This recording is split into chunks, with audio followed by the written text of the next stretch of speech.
алармыздар урауыштан шығару чек деп па. Полға қойдым ғой, бір пакет болып кетті. Корейский соньон дей ма, ыдыс-жуатын 800 теңгеден келді. Менің жеңілдігімен мынау кондер. Мыналар 400 теңгеде. Мына 2,5-ның брашымды 1700-ге келді. Укладка жасаймыз, енді әдемілеп шашты. Мыналар енді де бонустармен келді. Аромалар.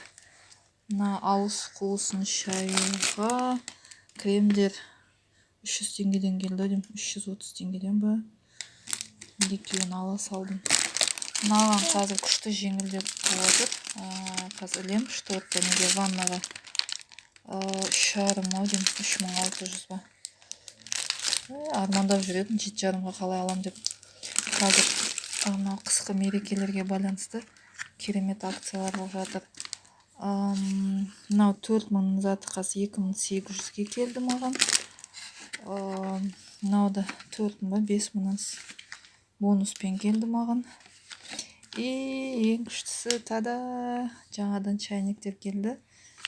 Базарда мүмкін сәл арзандау шығар, бірақ білмем, бұндай сапада алам деп айтамайм. 4000-ға келді дейм маған. Мына жерінде мынандай несі бар. Мынанда бонуспен ала салдым. Омыртқам. Одан кейін өзім білетін шығарсыздар, массажистпін. Маған керек бұндай нәрсе.